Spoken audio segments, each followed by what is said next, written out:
Fecha 6 de mayo de 1996. Nombre del sobreviviente Sunny Kertznock. Apellido al nacer el segundo Schenfeld. Entrevistador Ginny Schneiderman. Ciudad Caracas, país Venezuela. Idioma español. Mi nombre es Ginny Schneiderman, G-I-N-Y-S-H-N-E-I-D-E-R-M-A-N. Estoy entrevistando al señor Sunny Kertznock. La fecha de hoy es 6 de agosto de 1996. Lugar, Caracas, Venezuela.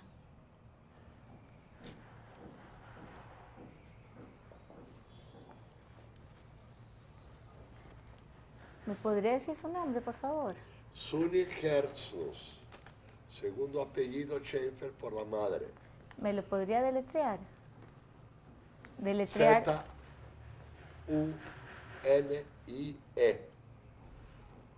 K-E-R-T-Z-N-U-S. Schenfeld, S-H-E-N-F-E-L-D.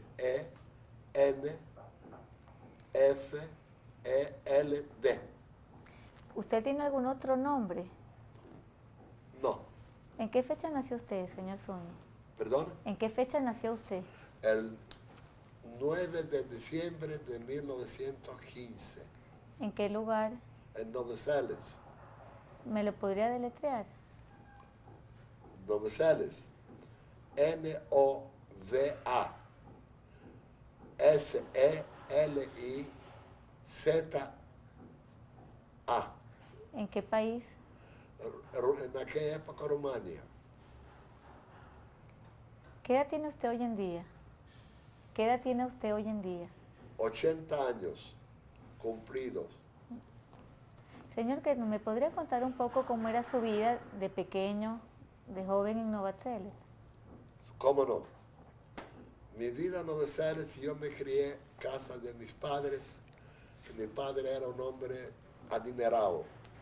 Tenía tierras, era plantador de remolacha de azúcar y de otros cereales.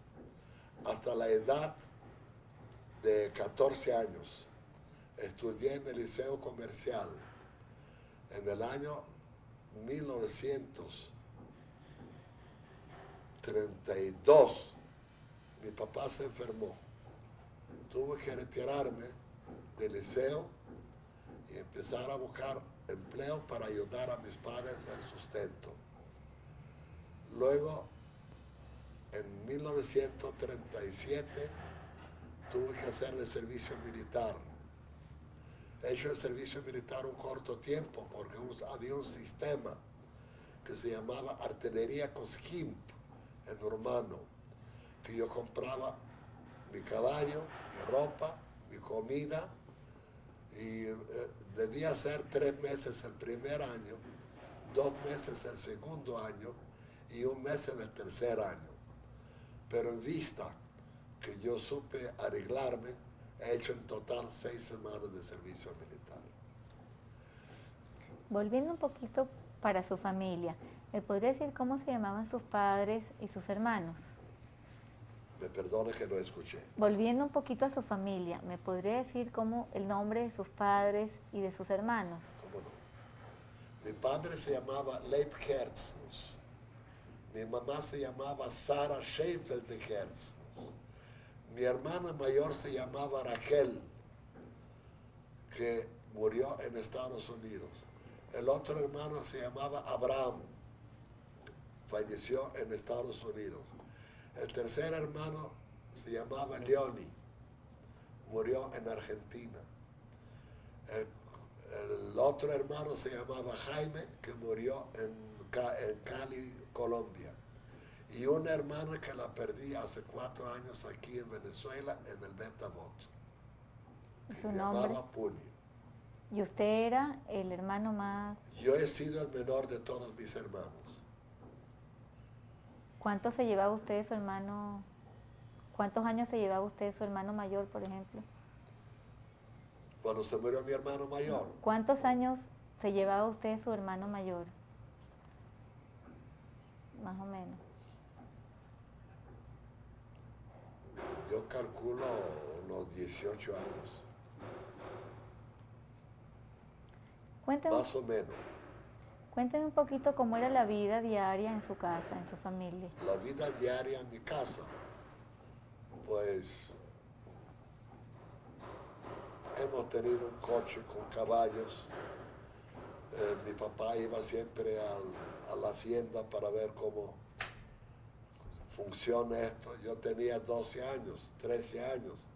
Yo me montaba sobre un caballo con un revólver en el bolsillo y iba a traerle noticias a mi papá, cuántos trabajadores trabajan en aquel día, en qué plan están trabajando allá, hasta 1932.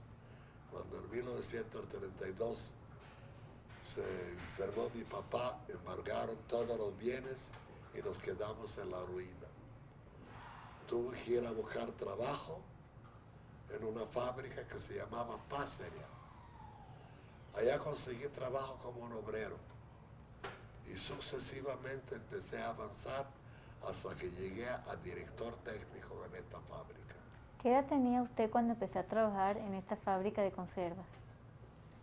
¿Qué edad tenía usted cuando empezó a trabajar? 17 años. Tenía 17 años y tuve que hacerme cargo del sustento de mi familia.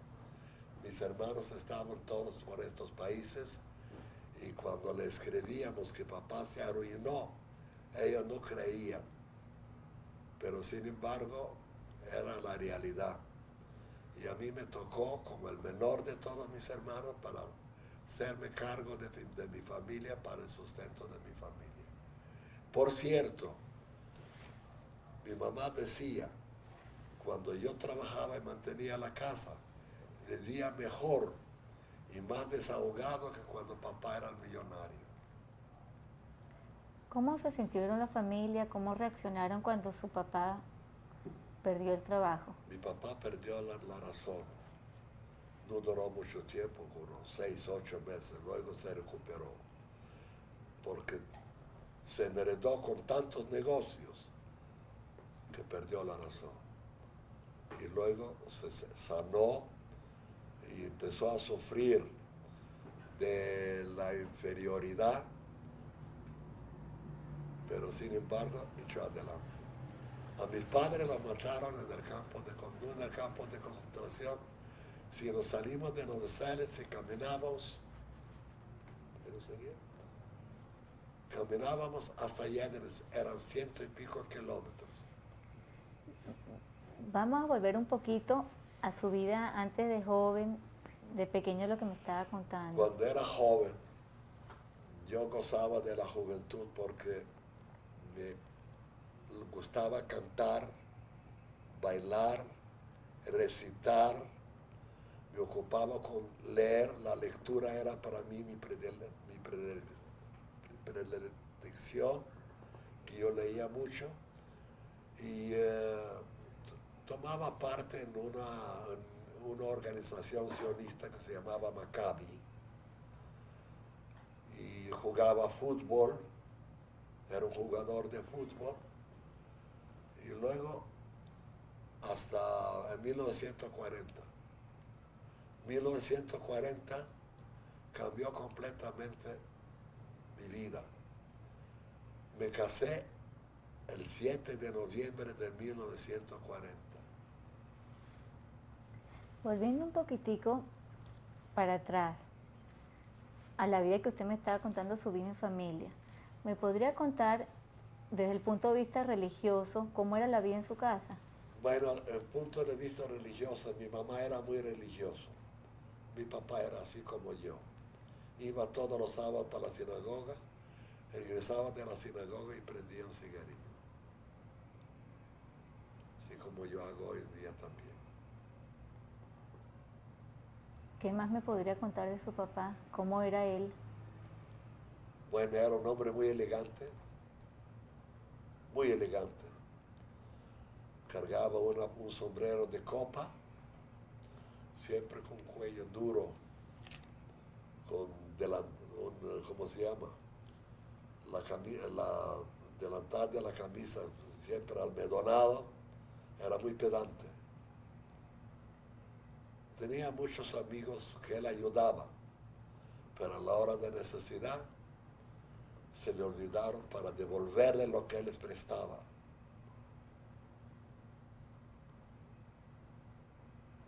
Él ayudó a muchas personas. Ahí precisamente se fue la ruina de él. Él prestó a un señor que era un dueño del hotel en Chernobyl, 600,000 ley. El hombre ha hecho una estafa, lo pusieron preso. Fue mi papá, que era amigo del presidente del tribunal Zulica, lo sacó. Pero después el dinero no le devolvió. Había un tal Ersh Ackerman, que también le quitó prestado con un interés a mi papá la plata y huyó para Israel. Y había un tal Moshe Kotler, que también le quitó prestado, no le quitó prestado, sino mi papá firmó una fianza por él. Se llevó la plata y se fue para estos países. Y cuando le tocó para pagar, mi papá tuvo que afrontar toda esta situación y no ha podido y se arruinó. Allá fue en donde yo empecé a sufrir mi desgracia. Dejé de ser su Kerso, sino me paré en la puerta de una fábrica para pedir un día de trabajo. Esta fue mi vida de juventud. ¿Cómo se sintió usted con ese cambio? Con ese cambio le voy a decir cómo me sentí. Yo figuraba en Buenos Aires como hijo de una gente adinerada. Después, cuando me vieron parar a la puerta para pedir trabajo, como mi papá tenía un coche con 2 caballos, tenía un muchacho que siempre limpiaba los botones de la armadura de los caballos. Dijo, papá, ¿cómo se llama? Corría mucho los caballos. Hoy tiene que estar aquí pidiendo trabajo. Me echaron sal sobre mis heridas. Pero sin embargo afronté y dije, caramba, menos mal que estoy en condiciones de afrontar esto. Cuando vinieron del pueblo para visitar, conocer la fábrica, yo me escondía para que no me vean porque me daba pena. Pero luego dije, caramba, es un orgullo que yo pueda enfrentar esta cosa. ¿Y cómo se llevaba usted con su papá? Muy bien, con papá y mamá, un gran respeto y hasta su final de su vida. ¿Qué me puede contar de su mamá? ¿Perdón? De su mamá, ¿qué podría contar de ella? Mamá era una mujer muy cariñosa, una mujer corriente, puedo decir hasta analfabeta, pero una buena ama de casa. Éramos 6 hermanos y ella nos atendía muy bien, hasta que mis hermanos se fueron para estos países que ella nunca las volvió a ver más. Me quedé únicamente con mi hermana y yo en la casa. Mi mamá andaba de brujo no, sino adivinadora de barajas, para que le digan cómo están los hijos por estos países. Siempre preocupado pensando en ellos. Y es muy triste y trágico cuando una madre se separa de hijos y más nunca la ve. Esto es lo que pasó con mi mamá. ¿Y en qué año se fueron sus hermanos? En el año 22, 23, 21, no me acuerdo, he sido un chiquillo. ¿Y a qué país se fueron? ¿A qué país se fueron? La hermana mayor se fue con el hermano se fueron para Nueva York. Esa es su hermana Rugel. Rugel y Abraham. Leone se fue para Argentina. Y Jaime se fue para Perú y luego de Perú se trasladó a Colombia. ¿Y por qué se fueron ellos en esa época? ¿Por qué Porque se razón fueron. decidieron irse de Nueva Zelanda? Ellos se fueron de la casa por la sencilla razón. La situación económica de nosotros era muy buena. Pero en Rumania, para hacer el servicio militar, era lo peor que puede haber para un joven. Los reclutos los maltrataban y ellas no querían ese maltrato y se fueron. Yo no tenía otra alternativa porque yo tenía proposiciones de muchachos que me propusieron que los hermanos están por estos países, que me van a acomodar, pero yo no quería dejar mis padres porque yo sabía que yo soy el sustento de mis padres. Me quedé en la casa y allá me casé hasta el fin de la vida de ellos. ¿Me podría contar cómo era su casa? ¿Perdón? ¿Me podría contar cómo era su casa? Mi casa era una de las más lindas que había en Los Ángeles. Estaba situada en una esquina, tenía un balcón de adelante, era una casa morocha. En una parte vivíamos nosotros y en la otra parte vivía mi hermana casada, eso es lo que yo me acuerdo. Y luego la otra parte se alquiló y vivíamos sola en esta parte. Mi esposa, que se murió, dice que nosotros hemos tenido una casa muy grande, vino a vivir con nosotros en la casa. Se llevaba muy bien con mi mamá, a pesar que era suegra, pero mi mamá en la mañana cuando llegaba para traer la leche a la casa, ella decía, la niña está durmiendo, que no toquen a la puerta. Y la cuidaba más que una hija. Mi hermana Puña estaba celosa, porque decía que cambió la nuera por la hija. Y lo mismo sucedió cuando se casó mi hermana. El cuñado mío era huérfano. Mi mamá le daba, de lo mejor le daba al yerno. Y mis hermanos estaban celosos. Ella decía, él no siente el calor de una madre. Yo tengo que darle el calor de una madre. ¿Cómo se llamaba su cuñado? Srul Weissman. Tenía un negocio en la calle 14 en Nueva York. Quedó una hija casada y 2 hijos. Uno de los 2 hijos se murió un cáncer de los huesos, pero el menor está. ¿Me podría contar un poco en Novaceles qué actividades le gustaba hacer a usted de joven? Me repite, por favor. En Novaceles, ¿qué actividades le gustaba hacer a usted de joven? ¿Qué hobbies tenía? ¿Qué le gustaba hacer aparte de estudiar? Bueno, yo les digo, aparte de estudiar, Antes de que empezara a trabajar. me gustaba la lectura, me gustaba la música, me gustaba el baile, el deporte.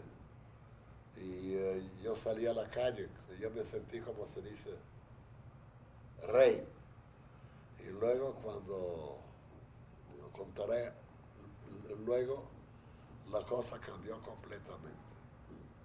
Pero yo me sentí feliz y contento en Nueva Ángeles. Usted dice que le gustaba mucho cantar. ¿Usted pertenecía a algún grupo de canto? Bueno, yo tengo incluso una grabación muy bonita. Yo cantaba en coro y cantaba en solista con Erkale Gorovic. En aquella época era Erkale Feldman. Usted me preguntó que si yo sé una anécdota de ella. Yo me acuerdo de la primera canción que Erkale Feldman cantó en público. Quedó huérfano muy joven. Y había una decoración que hicieron, una maceivá, y ella cantó Stein, Stein, Teire, Stein, die Istanbul, my mama gewesen. Era un furor que ha hecho con este canto. Y luego cuando vieron que es muy capacitada y tiene una voz muy dulce, la mandaron para el conservatorio. Ella terminó el conservatorio. Y para mí era un honor que yo canté con ella en dúo en un concierto. ¿Usted le gustaría ahorita, si se recuerda de alguna canción, cantar algo? Yo perdí la voz, no ve cómo hablo yo, ronco. Pero si usted quiere le pongo una grabación para que lo escuche. Bueno, después. No puedo cantar. Okay. Este me quitó la voz. Lo siento. Yo perdí un tesoro. Lo único que me quedó, que todavía recito. Por cierto, había una reunión hace 3 semanas atrás en la Unión Israelita, gente que se recordaron de Nueva Celes y habría muchos simpatizantes de Nueva Celes para asistir a esta reunión en donde yo recité y le gustaba mucho mi recitación, tenía muchas felicitaciones. Por cierto, hay un señor que a lo mejor usted también lo conoce, que se llama Pablo Goldstein. Él es un psicólogo. Cuando él me escuchó, se estaba recitando con mi hijo. Entonces le mandó un examen para que lo vea mi hijo, pero atrás puso postdato. Yo no sé si el señor Gerson es familia suya, pero ha sido maravilloso. Yo tengo la felicitación de él. Usted Yo recitaba muy bonito. quisiera recitar algo ahorita. En Yiddish. ¿Lo quisiera recitar? ¿Puede recitarlo? Sí. En Yiddish. Escrito por un sastre de Nueva Celes. ¿Cómo se llama el sastre que Sastre escribe? se llamaba Schomschen Ferst. Wie August ist gekommen, der Frühling zu gehen, es blühen schon die Blumen im Bäumer. Die Vögel, sie singen schon alle so schön, lekuve dem Gast, das ist ein Sämer. Die sind hat ihr lichtigen Schleier ausgewebt, von lichtige goldene Fäden. Die mamike Natur, sie hat wieder aufgelebt, in die Erde ist geworden ein Ganeden. Nein, Brüder, nicht jeder ist euch das Glück, nicht jeder genießt von dem Ganeden. Da schleppt sich ein Wander, geht nur ein Kick, mit der Slimmig von Sures Leiden. Das ist doch Jesrulig. Ist bekannt, kennt sich nicht gefunden, kein Meniche. Wie kommt in Bus für ein Land, begegnet Sinn in Reziche. Sein gutes Jam ist finster, in tief und an Eck, in ihm spiegelt sich kein einziger Stern. Schwimmt, und kommt sich ein Breck, in sein Jampf, in seine blittige Tränen. Die bittere drei Sädere, sie kennen schon sie geht, mit Spute, mit Lechlecho, im Buloch. Verseitigt ihm schmeißen mit der Reise in der Rut, sei Reben auf Säuret am Buloch. Mit Spute, das kennen schon auf viele mit dem Troff, es vertascht in der Rebels Geseder, verlächlich bekommt jedes Mal ein Klopp von die Belfers von der Mulike Cheder. Vers Herlim ist zoppt mit ihm sein Marach in sein Blit, das Cheder kostet ihm auf Vermeigen. Me schluckt me schmeißt, Gott me kennt die Sädere geht, me tur noch Kaschen nicht fragen. Jesrulik mach jeder Kind, noch miserig gib a Kick, dort täubt schon Verdierung zu tun. Dort wirst du gefunden dein Nachas in dein Glück, der Rebbe wird dich dort schon mehr nicht schlugen. Dort wirst du ja blieben, dein Frühling, dein Mai, der wirst du leben Nachas im Winter. Die wirst du dir euch bauen an nächsten Sneifer, die Vögel und die gutes Kinder. Sie sollen schon nicht sein zu Schand und zu Spott, nicht stumm von dem Reben kein Möhre. Mit Kiem wir dort werden die Aftuche von Gott. Kiemet sie euch, sei teure. Muy bonito. Luego les recité otra cosa, del Keder mit dem Beide. Yo tengo varias recitaciones que me las sé de memoria. ¿Y ustedes se reunían los jóvenes a recitar, a cantar? ¿Perdón? ¿Se reunían los jóvenes con sus amigos a recitar, a Precisamente cantar? los jóvenes de Maccabi formamos una vez o dos veces en el mes un mishpat cultural. Leíamos un libro y sobre este libro hicimos un mishpat, un juicio. Uno tomaba acto de defensa y otro acto de acusación. Y así lo pasamos la juventud. Habían vagos en Nueva Celes también, ¿entiende? Pero la mayor parte de la juventud ha sido organizada. Había Shomer HaTzair, Betar, Maccabi, Coalición, había Yiddish Kulturliga, que se ocupaba con lectura, que Nueva Celes era un pueblo de mucha cultura. A pesar de lo pequeño y a pesar de lo primitivo que era, pero un pueblo lleno de cultura. Usted estaba contando que a los 17 años, a raíz del problema económico de su papá, usted tuvo que empezar a trabajar en la fábrica, ¿verdad? ¿Que tuve que? Usted tuvo que empezar a trabajar en la fábrica Sí. a los 17 años. Sí, Y usted contó antes que llegó a cargo de... de vicedirector de la fábrica. Tiempo de los rusos he sido director técnico de la fábrica. En ruso se llama Technoruk, Technicheski director. Yo hablo varios idiomas, yo hablo 6 idiomas. ¿Y cuántas personas estaban bajo su dirección en la fábrica? Unos 120, 130 personas que trabajaban en aquella época en la fábrica. Era una fábrica que hacía carne enlatada, carne de pollo, carne de res, se enlataba en cajitas y se mandaba fuera. Y se mataban gallinas y toda clase de animales y se congelaba y se mandaba fuera del país, exportación. ¿Y usted empezó en la fábrica con Como qué función? un obrero. Luego aprendí a empaquetar. Luego surtidor. Empecé a surtir y sucesivamente empecé a avanzar. ¿Y cómo usted se sentía siendo un muchacho tan joven, He siendo sido el menor de el la encargado fábrica. de tanta He gente? sido el menor de la fábrica. Pero yo no sé si por lástima que he sido un niño prácticamente cuando empecé a trabajar, que los goy me ayudaban. Por cierto, cuando entré a fabricar, yo sacaba los libros del bulto y me puso mi mamá un pedazo de pan con pobre en el maletín y yo cargaba el maletín así con una mano y empujaba la... Dice, no, señor, quita el maletín y empuja con las dos manos. ¿Me entendió? ¿Cuántos años trabajó usted en la fábrica? ¿Cuánto 14. tiempo?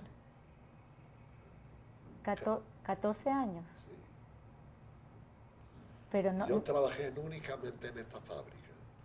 Yo abandoné la fábrica porque me sacaron para una ciudad que se llamaba Burdujen, también para dirigir ese trabajo. Luego de Burdujen fui a trabajar en Yaz, una gran ciudad en el Anator. Hasta que en 1940, cuando yo decidí casarme, dejé la ropa y mi plata en Yaz, me vine para casarme, para llevar a mi esposa a Yaz. Se quedó mi plata, se quedó mi ropa y llegaron los rusos y cerraron la frontera.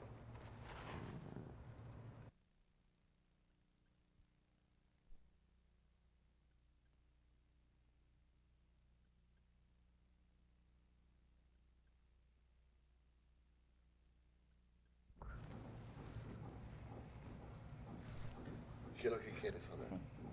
usted estaba contando antes que trabajó en la fábrica desde el año 1932 31, 32 más o menos, hasta... hasta el año 40. Después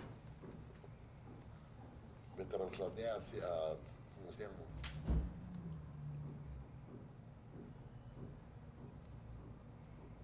Eh,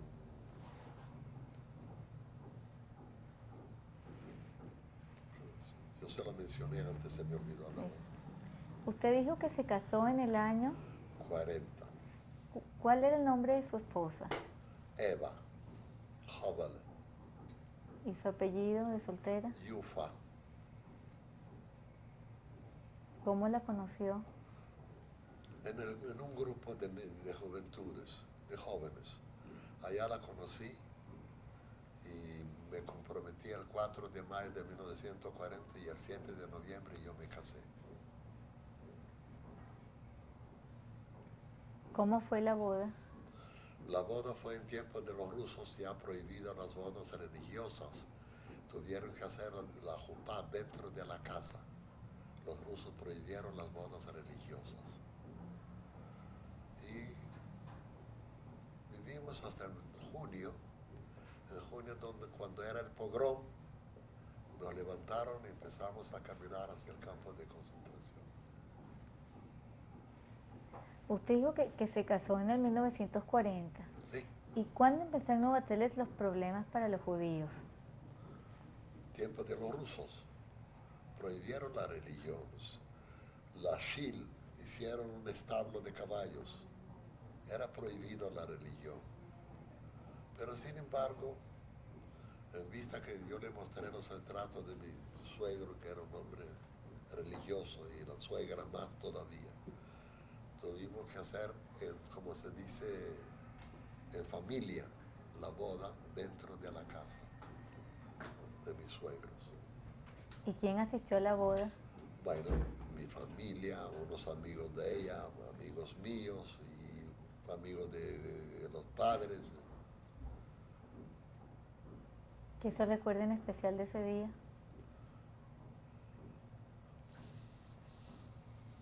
Era el día más feliz de mi vida.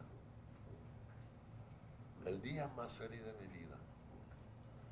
Pero en vista que en tiempos de los rusos también trabajé en la fábrica. Yo me casé en un jueves y el viernes a la madrugada era el 7 de noviembre. Y el 7 de noviembre se celebra, Rusia celebraba Oktyabrskaya Revolución, el día de la revolución de octubre. Entonces el siguiente día tuve que ir al trabajo, había luna de miel. ¿Qué edad tenía usted cuando se casó? 25 años. ¿Y ustedes se quedaron viviendo en casa de En mi casa. sus padres? Le repito que hemos tenido una casa muy grande. Mi esposa se pasó a vivir en mi casa. ¿Cómo era su casa? ¿Cuántos cuartos tenía, por ejemplo? Tenía 4 dormitorios, tenía cocina grande, tenía un cuarto de servicio, tenía un establo, un garaje para los caballos, un patio grande. Era una casa muy cómoda. Aquí había un señor, Carlos Sadovnik, que tenía en Margarita un negocio el 4 de mayo. Es decir, de todas las casas de Maracay, de Nueva Zelanda, yo me acuerdo de su casa, porque se fue, cuando niño se fue de Nueva Zelanda. ¿Y había personal de servicio en su casa? Sí, había un muchacho con los caballos y una mujer de servicio en la casa. Incluso cuando yo trabajé también a mi mamá le tenía mujer de servicio. Ya. ¿Y cuándo fue que empezaron los problemas para los judíos en Nueva Zelanda? Tiempos de los rusos. Y después de eso, después que salieron los rusos, Vinieron los romanos y empezó el pogrom. Parte del pogrom hemos tenido nosotros también la culpa porque había una parte de jóvenes comunistas. Cuando llegaron los rusos y huyeron los romanos, persiguieron los oficiales romanos, le tiraron piedras y por ellos pagamos nosotros el baño de sangre. Cuando regresaron, empezaron la venganza y en un solo día mataron 900 personas. los romanos.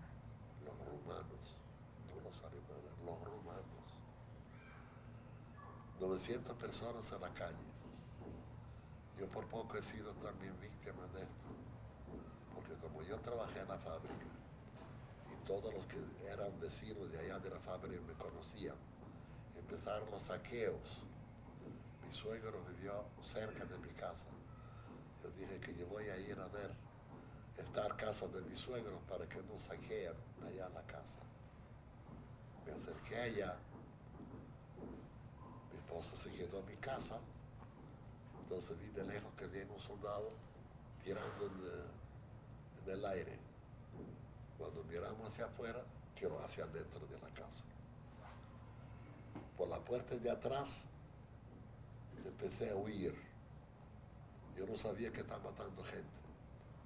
Pero mi suegro tenía un jardín de árboles frutales y él ha hecho atrás una cerca muy alta con alambre púa para que no le roben las frutas. Y sobre esta cerca tuve que brincar, yo no sé cómo, que un ángel me levantó para tirarme del otro lado. Y entre las casas allá me perdí.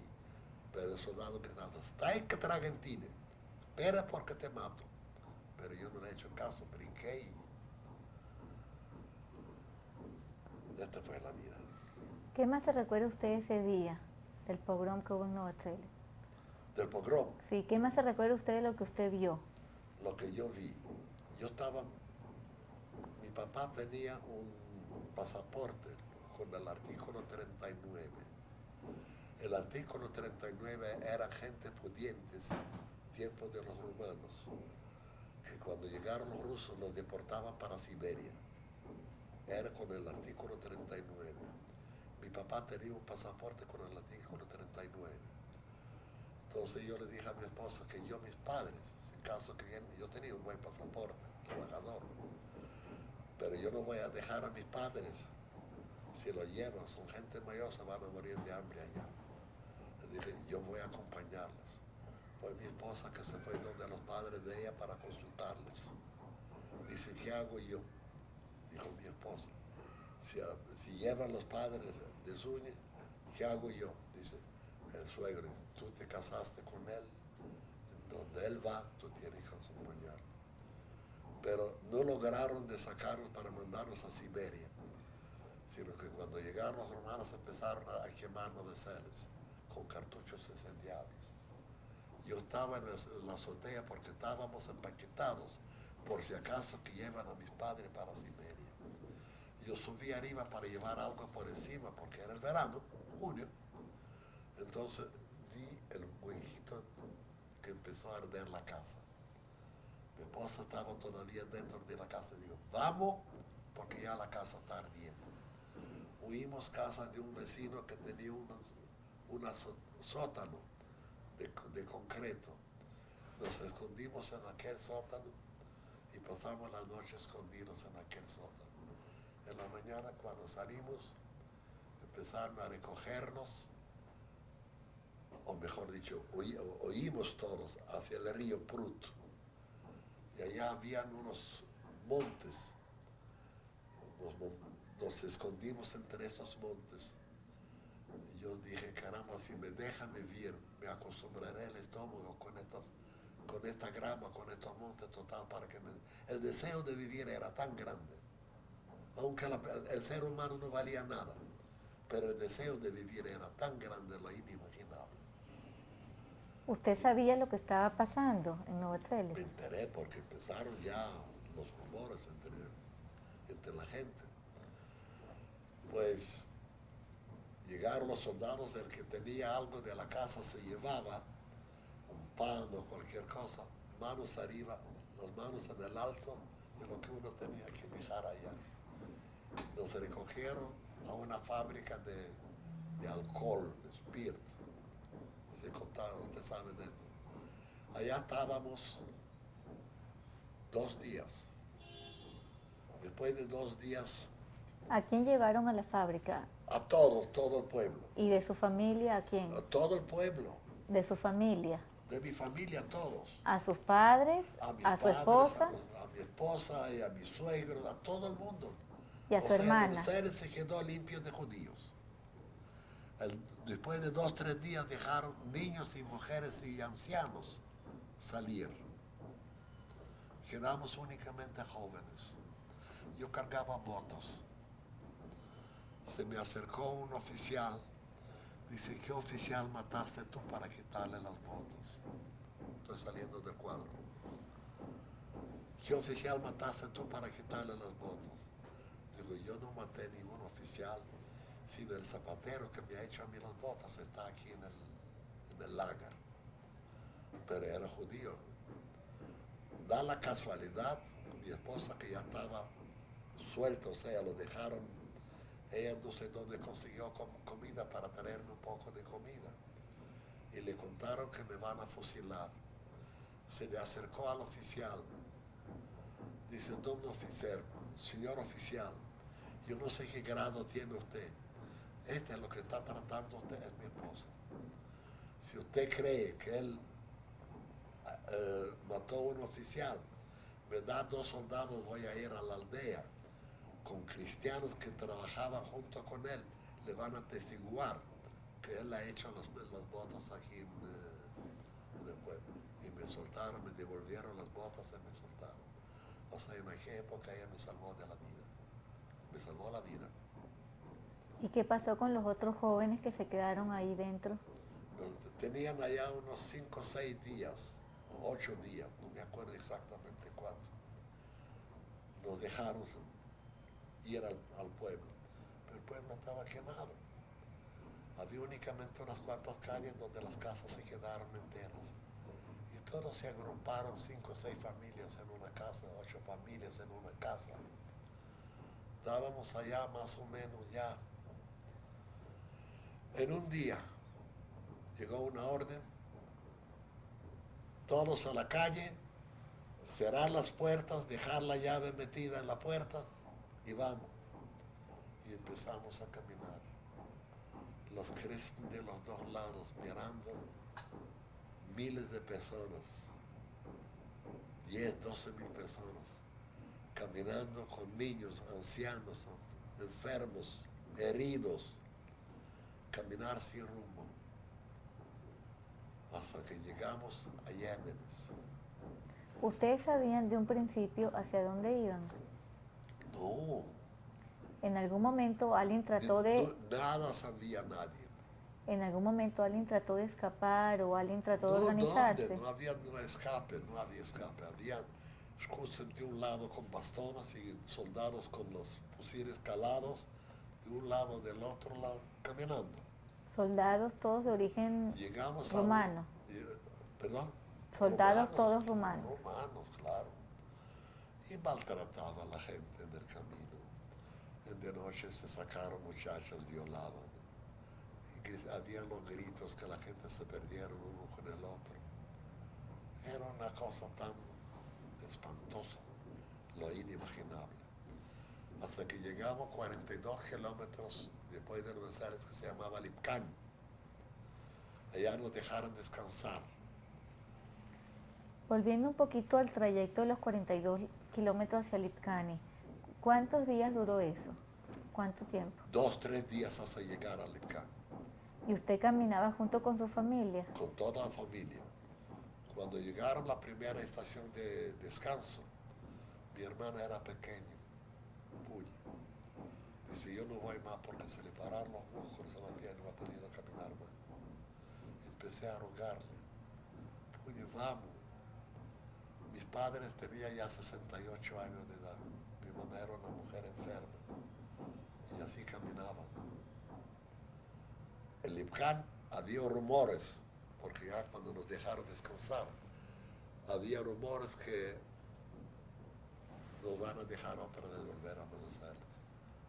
Pero no era así. El siguiente día empezaron otra vez a caminar. Pasamos por Brichén, por Sicurén, pasamos por un bosque que se llamaba Casaúz. En Casaúz había una lluvia con nieve, que mucha gente se quedaron congelados, muertos allá. ¿Qué época del año era ese? Junio. Cuando llegamos allá era ya septiembre, porque Yom Kippur todavía hemos celebrado en Yémenes. En Yémenes había un establo grande, como un establo. Y allá nos metieron todos y nos llenamos de piojos. De allá nos sacaron y nos parasitaron, nos bañaron y nos dejaron a un gueto, o sea, en Yémenes cerraron con alambre púa, nos isolaron del mundo exterior, o sea, del pueblo cristiano. Era muy triste. La gente se morían así, se morían sin sufrir, sin nada, sino cerraron los ojos y se murieron. Y luego cuando empezamos a caminar por Casaúz, llegamos hasta el río Nistro para pasar a Taqui, Otij. Y nos pararon al lado del puente, nos salió un matrimonio de una hermana y un hermano, que quedaron vivos porque la noche anterior el grupo, o sea, la ciudad que llevaron delante de nosotros, los metieron en el agua y los fusilaban. Los cuerpos empezaron el siguiente día a flotar. El agua era tan, ¿cómo decirle?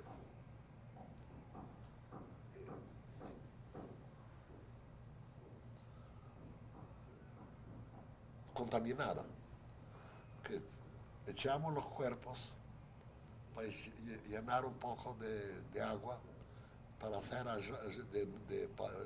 harina de maíz para cocer, y este no se cocinaba. El agua tan contaminada estaba. Luego nos devolvieron a empezar otra vez por otro camino por Soroca, hasta que pasamos hasta Ucrania. Usted dice que celebraron Yom Kippur En Yédenes. en Yemen, sí. ¿Me puede contar cómo celebraron Yom Kippur? ¿Cómo fue Sí. ese día? Por cierto, mi suegro rezaba muy bonito. En una casa se reunían unos cuantos judíos, se rezaban Yom Kippur. Y después de Yom Kippur, nos levantaron y empezaron a caminar otra vez. ¿Cuántas horas al día caminaban? Todo el día. En la noche nos dejaban, bueno, pasaba 3, 4 horas, 5 horas, nos dejaban descansar, pero hasta la noche caminábamos. ¿Y qué comían? Lo que combinamos, lo que encontramos en el campo, maíz crudo, remolacha, grama, lo que sea. Pasamos por Lipcani, había un depósito de panes ya podridos, y los cohen empezaron a vendernos el pan a 20 ley. El pan era lleno de shimel, no sé cómo se llama, Hongos. y así lo comimos. Mi cuñada, que se murió en el campo de concentración en Balanivke, era la más. Ella se metía cuando uno tenía que vender un pantalón o una camisa o una sábana. Ella se salía y cambiaba y algo se ganaba y nos daba a nosotros también. ¿Y usted caminaba siempre junto con sus familiares? Dejé a mi esposa, agarré a mi esposa de la mano. Yo dije, porque como yo le conté que sacaba muchachas, forzaba muchachas, violaba, entonces dije, si me quieren agarrar a mi esposa de mis manos, lo voy a romper como un animal. Pero a Dios gracias, ella tenía la cara tapada, era una muchacha muy joven, 19 años. Entonces lo agarré y a Dios gracias no le pasó nada. ¿Y sus padres cómo hacían para caminar? Mis padres, cuando salimos de Yédenes, después de Yom Kippur, mi mamá estaba ya hinchada porque caminaba tantos kilómetros que ya estaba hinchada, no ha podido caminar más. Decía, Kinder, vayan ustedes, ya yo me quedo aquí. Yo sabía los que quedan allá los van a matar porque ya no pueden caminar. Entonces mi esposa tenía un brillantico. Este brillantico lo vendí yo en Yédenes por 18,000 lei, dinero rumano. Con ese dinero alquilé un goy con un carrete, ¿no? Un carro, ¿no? Un carro con caballos, ¿no? Y monté a mis padres.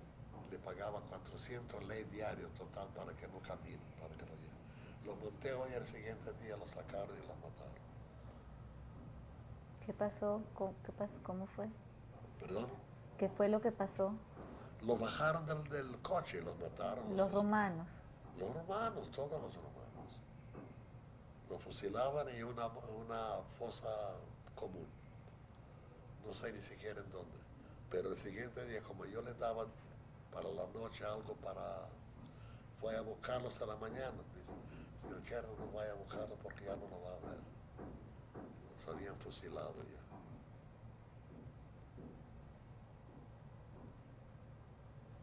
Todo eso soportó esto.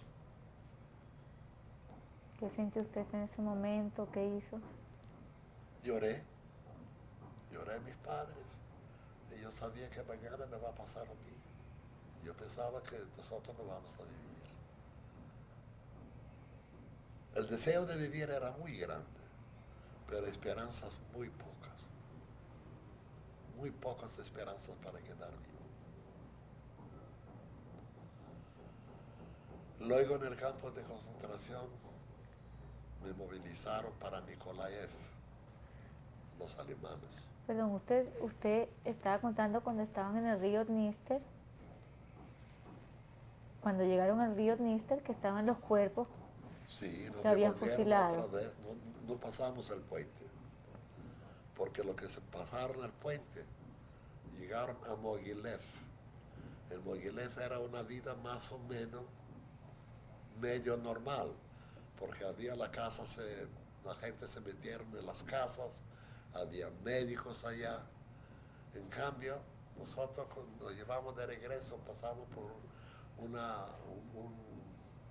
una aldea que se llama Abadovka. En Abadovka empezaron la gente a morir y los cadáveres tiraron, había no sé cómo se llama, tiraron los cadáveres adentro. Un soldado me agarró a mí para yo ir a tapar esto con tierra. Cuando yo me acerqué y vi estos cuerpos, tenía 20, le digo, busca otro, por favor. Y buscó otro. Y luego de Abadovka empezamos a caminar hasta Balanovka. En Balanovka nos metieron en un establo de bueyes, habían varios colchoses allá. En total, ¿cuánto tiempo estuvieron caminando hasta llegar a Balanovka? 2 meses. Y era caminata todos los días. Todos los días. Cientos de kilómetros. Todos los días. Y sin comida. ¿Y cómo era el Lo trato de cruel los que era la romanos? vida, les voy a contar. Que uno se caía y el otro pasaba, no le daba la mano para levantarlo. La gente eran como animales. Faltaba darle la mano para levantarla, no le daba la mano. Conozco un caso de una señora joven que el marido estaba aquí en Venezuela. Tenía una niña de 3 años o 2 años. Cargaba a esta niña. Cuando no ha podido cargarla más, la dejó en el campo y siguió. Y ella se murió en Bershat. Llamaba Tume Pruski.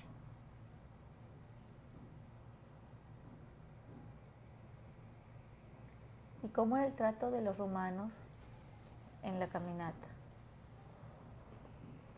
Con golpes. Cada vez los que se quedaban atrás cortaron, usted se queda, lo llevaban tras de los maíz, y lo fusilaban allá. De a 100, de a 200, de una vez. Lo que escuchábamos, pa, pa, pa, pa, pa, pa, pa, pa, pa, pa, y fusilaban a esta gente, más nunca la vimos. ¿Qué pasaba con los niños que habían, o bebés que habían en el grupo? Bueno, dentro de Casaúz, en el bosque que yo le cuento, una mujer dio a luz también. Se murió ella, se murió el niño, ¿no? Pero los gritos eran tan fuertes. La gente se perdieron. Yo me acosté, no me senté y el frío empezó a abrazarme y quería dormir. Mi mujer dice, no, tú no te duermes. Vaya, camina.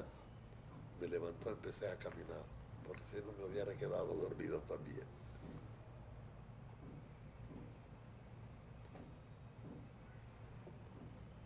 ¿Qué hablaba usted con su esposa durante todo ese tiempo? ¿Qué decían? Hambre, pasando suciedad. Yo estaba vestido, tenía un buen flux puesto. Y este flux me lo regalaron porque yo le conté que yo andaba con botas y para que no me vuelvan a molestar. Una señora, Rosa Schaffer, me regaló del marido que lo fusilaron, me regaló un flux. Cuando llegamos allá, vimos que nos estamos muriendo de hambre. Entré en donde un campesino. Dije, cómprame esto. Dije, ¿qué cómprame? ¿Con qué te vas a ir? Digo, búscame en la azotea cualquier trapo para yo cubrirme. Me quité la ropa, me dio 4 panes, medio corona de cebolla y medio kilo de speck, no sé cómo se llama, cochino. Cuando yo llegué allá donde estaba mi mujer y cuando me vio, dice, quiero morir de hambre, yo no quiero verte así. Digo, no sea tonta. Si viviremos, tendré otro flux. Pero si me muero, los que nos entierran me van a quitar el flux. Y así caminaba yo hasta que se terminó el campo de concentración. Lo inimaginable, lo que usted no se imagina. Trapos, pero esos trapos para que no cuelgan dentro de los pantalones. Bueno, ¿qué le voy a contar? ¿Cómo era lo que tenía puesto? ¿Perdón? ¿Cómo era lo que le dio él a cambio de los panes? A Me cambio dio del flux. Me dio 4 panes, medio corona de cebolla y medio kilo de cochino. Llegamos al campo, como dormimos todos así, uno tras otro. Y al lado mío dormía Eike Meloson, ¿lo conoce? ¿Quién? Eike Meloson, que está en Israel, es una filántropa ella. Bueno, entonces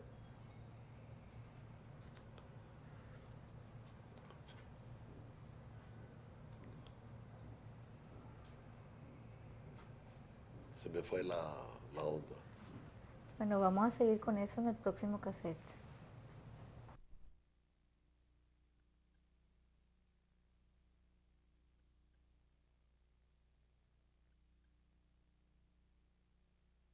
Señor Zúñiga, usted estaba contando cuando llegaron a Balanovka. Cuénteme un poco cómo fue la vida allá en Balanovka. La vida en Baranovka, estábamos encerrados en un establo. No nos dejaron salir. La existencia no existía, sino el dinero tampoco existía porque no había dinero cuando entonces. Pero la gente, uno cargaba una sábana, uno cargaba un pantalón, otro cargaba otra cosa, lo que ha podido llevar consigo. Yo me ocupaba, el fulano tiene algo para cambiar. Yo me salía del cerco que había de donde estábamos. O sea, a veces me agarraron los gendarmes, me dieron una buena paliza, pero yo no dejé quitarme la cosa que yo llevaba para cambiar. Cambiaba, vamos a dar un pequeño ejemplo. Había una señora que tenía una falda y una chaquetica. Ella pedía 4 panes y no sé qué. Yo salí, conseguí un cliente. Vendí, en vez de 4 panes, lo vendí en 5 panes. Traje las cosas al establo. Cuando ella vio que yo me gané un pan, dice, no, devuélvelo porque yo pedí muy poco. Pero sin embargo, yo no le he hecho caso, yo me gané un pan. Este pan nos duró 4 días. Éramos 5 personas. Cada día cortábamos un cuarto del pan. El pan era más o menos normal. Y con esto manteníamos para no morirnos de hambre. ¿Y era lo único que comían? No, la gente se moría. Mi suegra se acabó como se acaba una vela de hambre. El tifos era muy frecuente allá. Mi difunta tenía tifos allá. Ella no sabía nada de lo que le está pasando. Mi cuñado tenía tifos y a mí me dio el tifos. Cuando me aflojé, empezó mi mujer, estaba todavía inconsciente. Si tú te acuestas, nos morimos todos. No sé con qué fuerza me levanté y salí otra vez para el trabajo para buscar, hacer cambalachos. Y usted dijo que por lo menos por una chaqueta y una falda, lo que le daban a cambio era 4 pedazos de pan. 4 panes y no sé qué más pedía, y de acuerdo a lo que ella me pedía, yo le traje. Pero naturalmente yo no pedí al cliente que me dé 4 panes, sino que pedí 5 panes para yo ganarme un pan. Y ese fue mi trabajo. Cuando ella vio que yo me gané un pan, la mujer vive todavía en Israel. Cuando ella vio que yo me gané un pan, no, yo pedí muy poco, toma, devuélvele los 4 panes. Yo le he hecho caso. ¿Cuánto tiempo ustedes estuvieron en Balanovka? En la noche. ¿Cuánto tiempo estuvieron en Balanovka? En Balanovka tuvimos 2 años más o menos. ¿Desde qué año a qué año? Del año 41 hasta el año 43. Allá nació Yuli. Y le voy a decir una cosa. ¿Podría repetir quién nació? Después, al año y medio, los soldados nos dejaron más libres para ir en busca de trabajo. Salimos a trabajar entre los campesinos en el campo. Yo ganaba la comida y lo que yo ganaba traía allá al campo, al Volovnio, ¿no? Así llamaban el establo.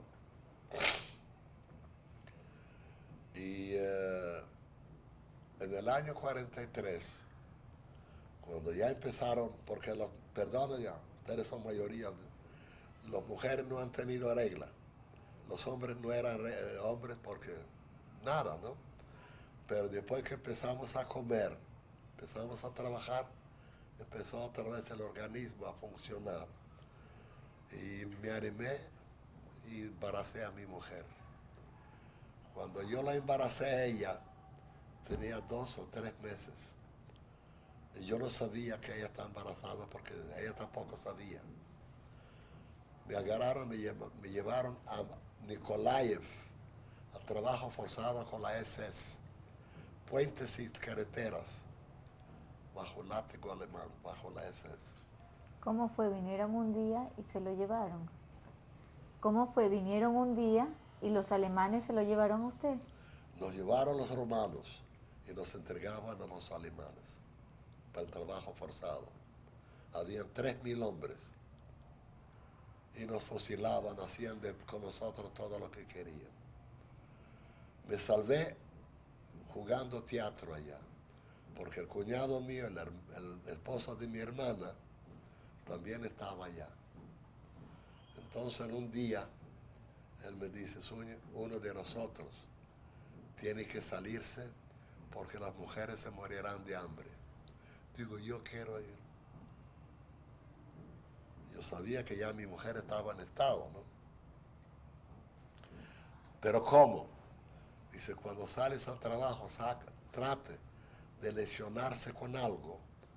Y yo voy a hablar porque él trabajaba en la cocina, estaba más cerca del Truppenführer, del alemán, jefe. Cuando salí a trabajar, agarré el pico, para dar con el pico en la piedra. Dije, caramba, me voy a dar el pico en la cabeza, me rompe la cabeza, me suelta. Yo quería morir al lado de mi esposa. Pero un joven que estaba a mi lado vio que estoy nervioso. Dice, Suño, yo estoy viendo que tú estás preparando algo. Te vas a matar y no vas a conseguir nada. Son las palabras que yo recordaré toda mi vida. Dice, no, porque todavía tenía miedo para confesarme. Llegó un camión para cargar piedras. Agarré una piedra que era más grande que esta silla. No sé cuánto pesaba. Levanté la piedra para tirarla al camión y me tiré al suelo. Empecé a gritar que me fracturé la columna. Me querían quitar porque andaban los camiones para arriba, para abajo y las vagonetas. Me pusieron sobre una tabla y me cargaron hacia el campo del Volovnio. ¿Quién lo cargó? Unos judíos que me cargaban y yo gritando en el camino. Cuando mi cuñado vio que me trajeron a mí, se me acercó y dice, ¿qué has hecho? Digo, agáchate. Él se agachó, digo, estoy jugando, estoy haciendo teatro. La piedra más grande que yo tiré en el camión le quité el del corazón. ¿Y los alemanes cuando lo vieron en el piso? Bueno, los ¿Qué alemanes hicieron? mandaron para que me trasladen. Me trasladaron. Llegó un médico de la SS para hacer un chequeo. Todos salieron para el chequeo, uno que tenía los sin dedos, otro que tenía el brazo fracturado, otro que tenía no sé qué. Yo no salí. Yo y un ucraniano tampoco salió. Dice, no quedó nadie adentro. Dice, quedan dos que no pueden caminar. Me llevaron, me sacaron para afuera y el ucraniano empezó a gritar en ucraniano, pane doctor, podivizia na me, véame, para que el doctor lo vea. Pero el médico de dice, anota estos dos también para soltarlos. Me anotó a mí y al otro. El otro día se murió. Y yo me regresé hasta una ciudad que se llamaba Balta. En Balta me encontré con un panadero judío que estaba en el campo con nosotros, pero lo llevaron para Balta para hacer pan para los alemanes. Me encontré con él, era tuerto. Zamel no vio a mi mujer. Dice, tu mujer sí, ella carga la barriga. Digo, Zamel, no puede ser.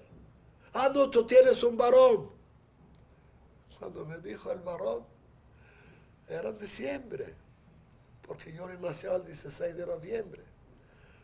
Se me calentó todo el cuerpo. Empecé a correr desnudo completamente, únicamente un saco que yo tenía delante, en diciembre. Empecé a correr 52 kilómetros hasta que llegué allá donde estaba mi esposa.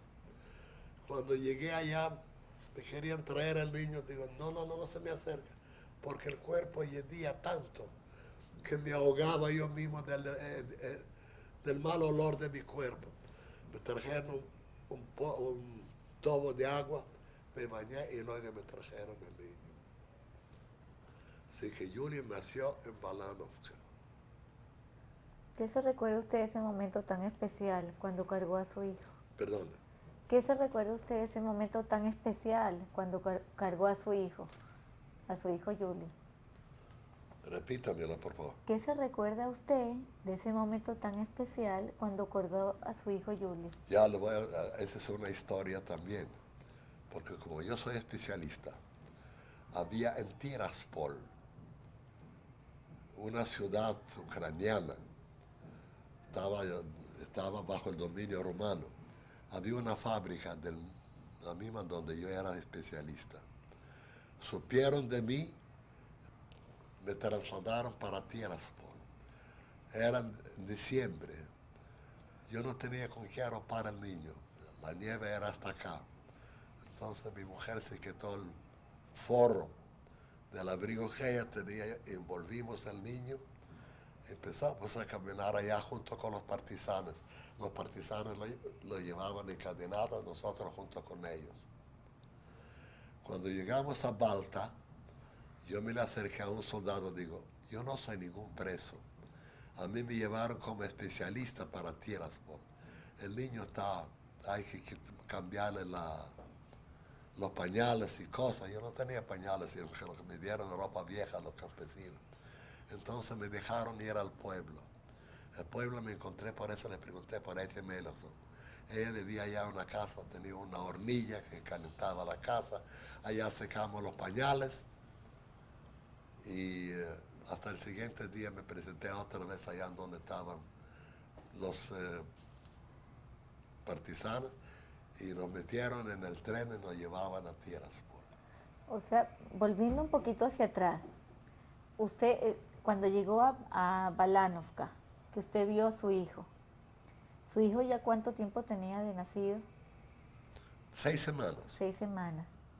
¿Y qué comía su hijo? ¿Le daban de lactar o le daban leche? ¿Cómo era? ¿Con qué? Entonces, Si no tenía leche y se le formó furúnculos en un pecho de manzanas verdes y mi cuñada trabajaba y le traía algo del trabajo para comer. Es un niño milagroso, era un niño milagroso.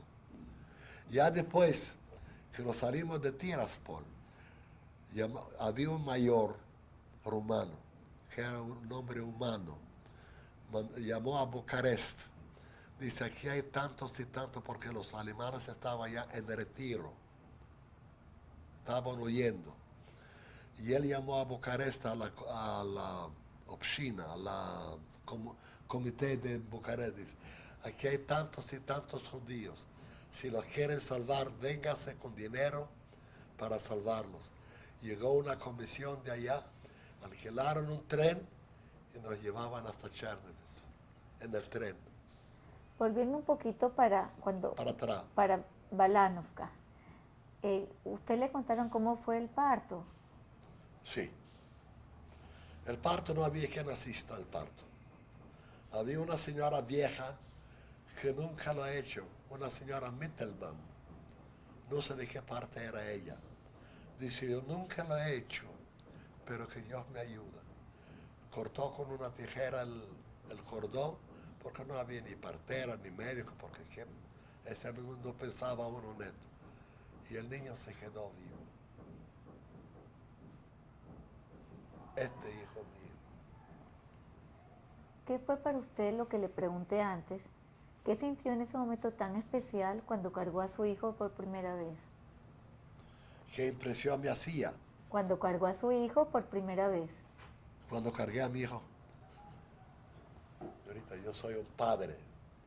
He sido un buen padre. He sido un buen hijo. He sido un buen esposo. Para mí mi hijo era lo más grande que había en este mundo. Yo lo cuidaba tanto que cuando en el tren que nos llevaban a Chernihiv estaba muy repleto. Para mi mujer le conseguí con el hijo un puesto dentro del vagón. Pero yo no tenía puesto en el baño sobre la poseta. Así pasé yo toda la noche. Pero el niño lloraba. Y había unos cuantos antisemitas dentro del vagón. Y el niño molestaba. Dijeron, caramba, los judíos son como los chinches. Mientras que más lo limpian, más nacen. Y mi esposa tenía miedo que le van a arrancar al niño, que lo van a botar por la ventana. Y a Dios gracias llegamos a Chernihiv. Entonces, usted con su esposa y sus demás familiares vivieron en Balanovka 2 años. Que si estuviéramos en Balanovka. No, vivieron en Balanovka 2 años. 2 y pico. 2 años y pico. Sí. Sí. Cuando nació el bebé, ¿hubo algún problema con los rumanos? Bueno, ¿Era en escondido? ¿Cómo fue? Cuando nació el bebé ya poco vimos militares, no le digo yo, porque ya nos soltaron y empezamos a trabajar entre los campesinos.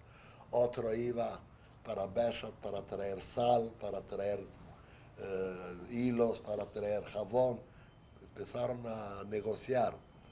Yo me ocupé con el trabajo, yo trabajaba en el campo y con esto nos mantenía. ¿Qué otros familiares vivían con ustedes en Balanovka?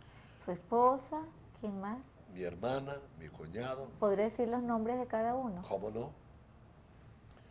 Mi esposa Eva, mi cuñado Meir Udelman, mi hermana Puñe Kersus de Udelman y mi cuñada Esther Yufa, señorita, y ya llegó señorita a Venezuela, aquí se casó. ¿Cómo era el lugar donde vivían en Balanovka? ¿Me lo podría describir? Después que salimos del establo. ¿Cómo era primero el establo? Un galpón largo. Lo dividieron, hicieron una puerta de estufa, ¿cómo se llama? Para dividir, porque del otro lado estaban los bueyes y de este lado estábamos nosotros. Después conseguimos para mudarnos a una casa, nos quedamos como unos 300 más o menos. Conseguimos una casa sin ventanas, puertas sí, pero sin ventanas, y alquilamos esta casa para estas 300 personas. ¿Con qué plata? ¿Cómo la alquilaron? Bueno, ya le voy a decir con qué plata. Había un señor que tenía un reloj de brillantes. Este señor trataba de vender, había un dentista de entre los novizales que trataba para comprarle este brillante Yedenes y no lograron ponerse de acuerdo. Este señor, estaba en el establo. Dice, Jesús, yo veo que usted se está moviendo. Busca al doctor Perelman. Dígale que yo estoy dispuesta de venderle el reloj en el precio que él quiere. Total, para ver si yo me salvo. Entonces, yo empecé a buscar porque había varios colhoses en este pueblo. Entonces, Treki Barishalny se llamaba. Empecé a caminar y lo encontré al dentista, al doctor. Él se murió aquí en Venezuela. Digo, doctor Perelman, me mandó el señor Eisenfratz, que está de acuerdo con el precio que usted le ofreció por el reloj. Dice, señor Jesús, ve, mi mujer está muerta, mi mamá está para morirse, mi hermana está, y él matando piojos. Necesito, dice yo, un reloj. Pero sin embargo, este reloj se lo vendimos al dueño de la casa que le alquilamos. Él nos alquiló la casa. Con este reloj nos salvamos. En la casa entramos como unos 300 que nos quedamos vivos. La hermana mayor de mi mujer ya no quería mudarse porque sufrió del corazón. Vayan ustedes, ya yo me quedo aquí. Digo, no señor, era una mujer corpulenta. Lo llevé sobre la espalda, lo cargué y lo trasladé. Tenía un niño de 9 años. Allá en la casa se murió ella. Quedó el niño de 9 años. Pero nosotros tratamos a ver si salvamos al niño. Él dijo, mamá murió, yo no quiero vivir, y se murió también. ¿Cómo se llamaba el niño? Milo. ¿Milo qué? Milo, ya le voy a decir.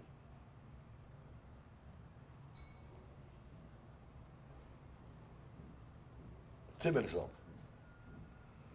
Milo Timelson. Y el marido de mi cuñada estaba en Trinidad. ¿Y cómo se llamaba la mamá de Milo? Molka.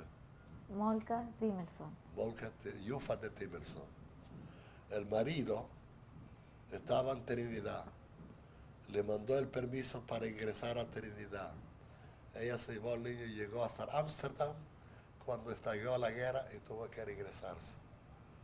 Y él lo agarró al campo de concentración donde se murió con el niño. El hombre, después de muchos años, se casó. Usted conoce a la familia Pesati, con una hermana de Ignacio Pesati. Se casó con ella, se trasladaron a Israel y allá se murió. Y usted dice que se mudaron a esa casa que consiguieron con el reloj de brillantes y vivieron 300 personas en la casa. ¿Qué tan grande era la casa? 2 cuartos. ¿Y cuántas personas cabían? 300 personas. ¿Cuántos cabían? 8 o 10 personas. ¿Y cuántas Éramos vivían? 300. No había donde acostarse a dormir. Mucha gente dormía parados. Había un banco, mi suegra ocupó el banco, se murió sobre este. Pero mucha gente estaba parados, no tenía donde acostarse. 300 personas en los 2 cuartos. 2 cuartos. Esa era la casa que contenía. Una casa abandonada. ¿Y qué comían? Pasaba los coches con remolacha de azúcar y se caía una remolacha. Recogimos esta remolacha. Y luego, cuando empezamos a trabajar, trajimos comida de los campesinos. Yo del principio fui a trabajar, dije, por la pura comida. Pero con todo, sin fuerza. Empecé a trabajar con todas las fuerzas. Y le gustó como yo trabajo. Pasó en otro campesino. Este judío trabaja muy bien. Mañana tú vienes a mi casa. Y así sucesivamente empecé a trabajar entre los campesinos y empecé a pedir ya comida para traer a mi esposa. Y lo mismo sucedió con mi cuñada, con mi cuñado. Y mi hermana tejía. Y hacía faldas y se ganaba también algo. Y así nos salvamos. ¿Y cómo hacían para las cuestiones sanitarias? Si se querían bañar. ¿Qué bañar, señor? ¿Quién hablaba de eso? O lavar la cara o las manos. No existía en el vocabulario, ni la cara, ni las manos, ni nada. Sino, se murió uno, lo sacaban afuera, lo enterraban en cualquier parte. Había gente que se ocupaba con el enterramiento, pero ellos se quitaban la ropa de los muertos y las vendían. Ese fue el trabajo de ellos. Yo enterré a mi suegro.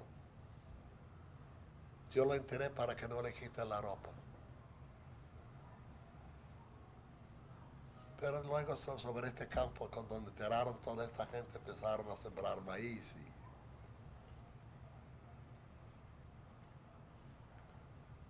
¿Qué más me podría contar de la vida diaria en Balanovka? La vida diaria. A veces cuando no tenía trabajo, había delante del rancho donde vivíamos nosotros. La dueña del rancho se llamaba Sofía Sirac. Ella vivió a mitad de una casa y nosotros 5 o 6 familias en el otro cuarto. Pero muchas veces yo salía afuera de noche y me sentaba pensando, ¿quién será caminando por las aceras de Noveseles? Siempre yo tenía pensado que había un tal Cole Cúñez, que él está caminando por las aceras donde nosotros gozábamos de la juventud. Pero no pensábamos que regresaremos vivos. No pensábamos. Pero el deseo de vivir era muy grande. Y el que no quería vivir se acostaba y no se levantaba. Ahora, respecto que usted me preguntó de lavarse, en el invierno con nieve, pero en el verano, me perdono 1000 veces, yo metí la mano y saqué un puño de piojos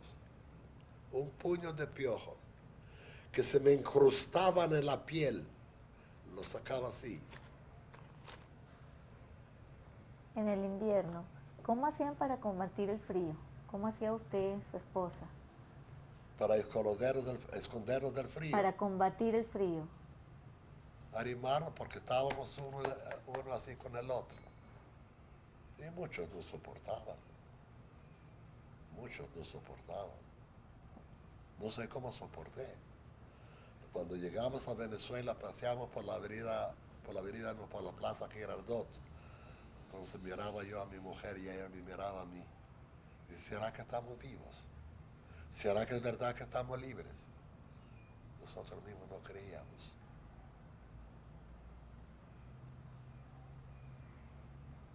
¿Hubo alguna organización o intento de organizarse por parte de los judíos en Balanovka?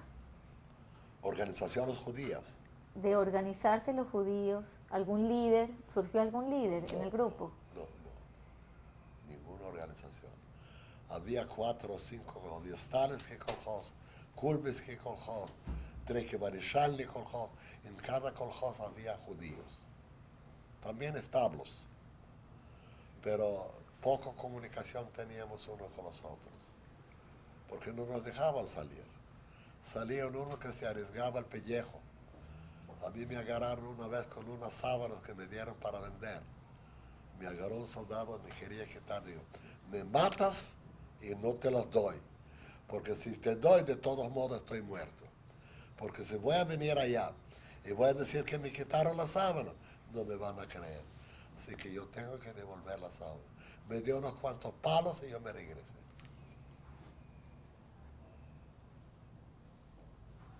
Usted dijo que a raíz de que usted era especialista en comida enlatada, Perdón. usted contó antes que debido a que usted era especialista en comida enlatada, sí, lo pasaron para... Tiraspol.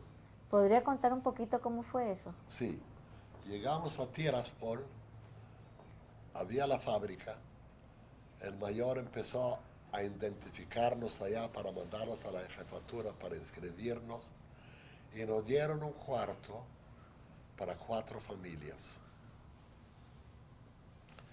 Y este cuarto no tenía nada, pero nos adelantaron un dinero para ir a comprar comida.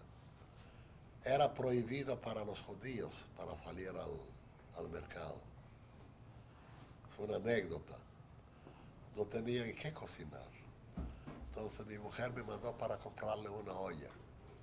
Llegué al mercado, busqué una olla y no la conseguí.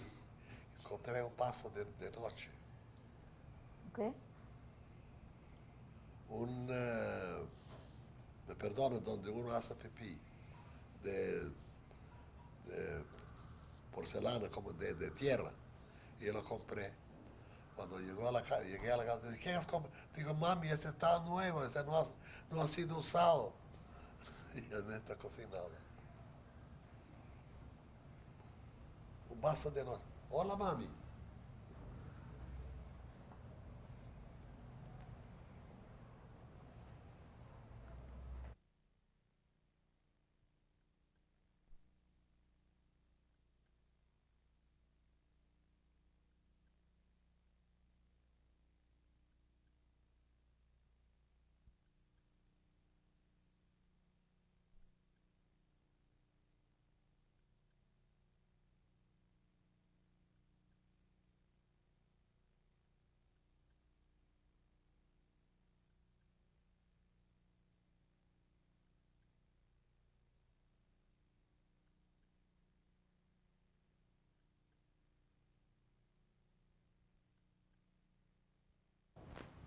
Cassette número 4. Señor Zúñez Kersnok. Había un señor que sabía dónde estoy yo. A él lo sacaron primero, lo llevaron para allá. Y le preguntaron a quién puede recomendar. Me recomendó a mí. Entonces yo dejé a mi hermana, mi cuñada, mi cuñado, y nos fuimos solos con mi mujer allá para Tierras. Ese es cuando usted estaba en Balanovka. Cuando salimos de Balanovka, nos llevaban caminando hasta una estación de ferrocarril caminando. La nieve estaba hasta acá. Y yo no tenía con quién envolver al niño. Llegábamos a un pueblo que se llamaba Chichelnik. Allá había una familia Tetelman. Esta Tetelman me regalaron una almohada y metimos el niño en la almohada para salvarlo. Hasta que llegamos a Tiraspol. En Tiraspol había un gueto de puros especialistas, de toda clase de especialistas. ¿Quién era el que organizaba eso, de los especialistas? No sé, sino que yo recibí una citación a través de la jefatura rumana que me están solicitando. Yo no tuve que objetar nada, sino que tuve que obedecer y me llevaron para allá. Allá he visto una vida más libre.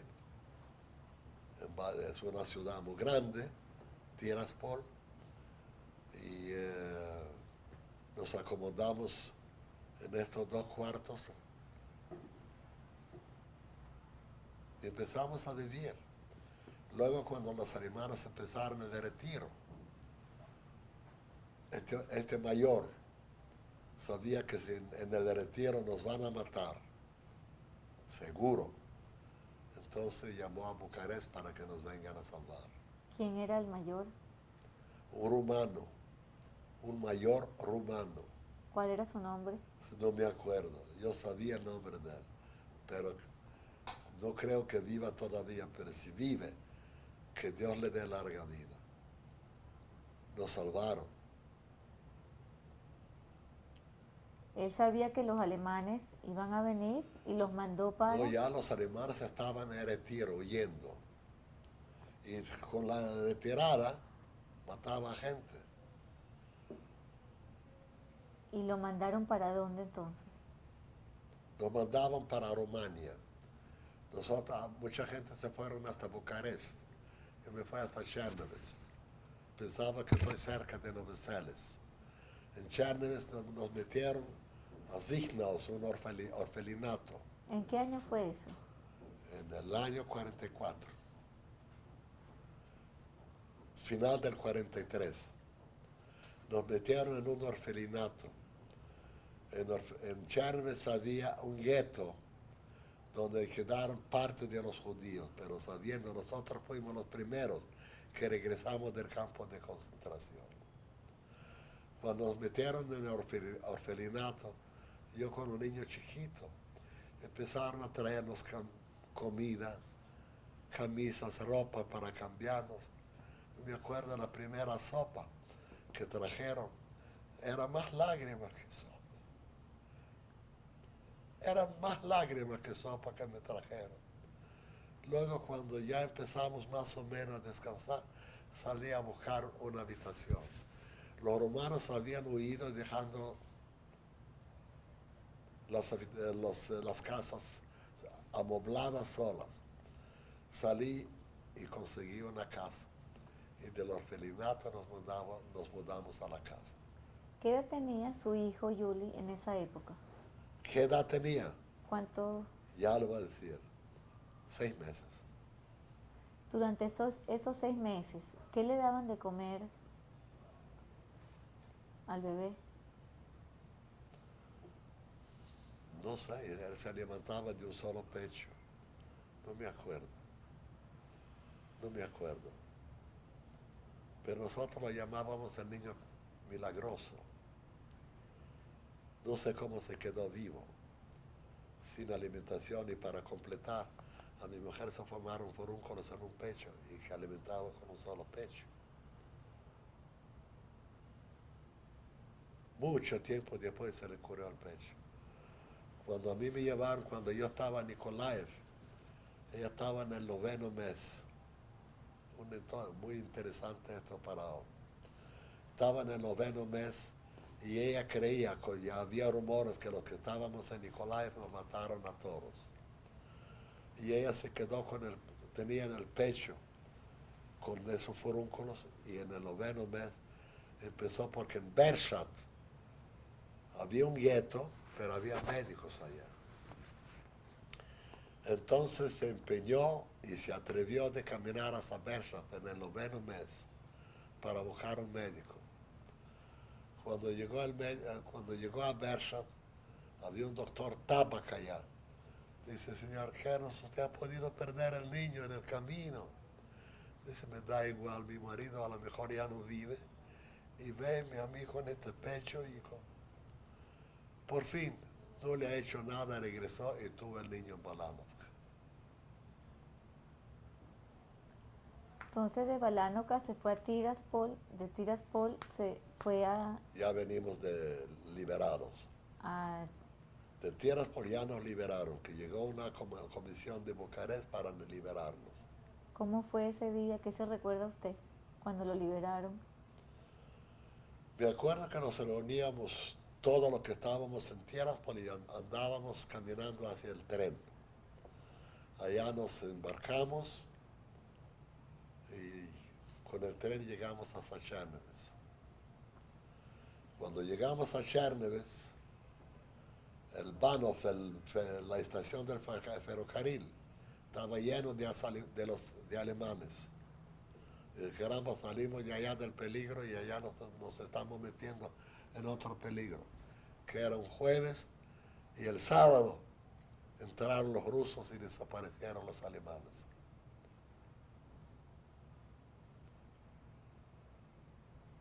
¿Cuánto tiempo usted se quedó en Chernobyl después que lo liberaron? En Chernives me quedé poco tiempo. Como yo trabajé en Novosales, cuando llegué a Chernives, yo me conseguí la casa. Empezaron los del tiempo de los rusos, ¿no? Ese era el tiempo de los rusos.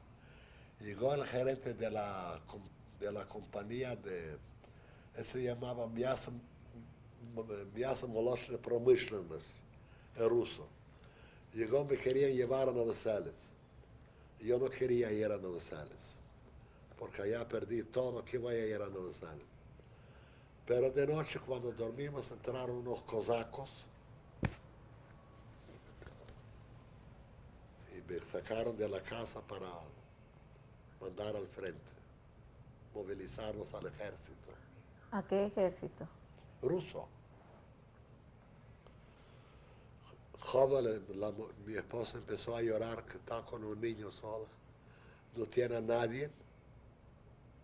Dice: Varsuñas after él mañana regresará.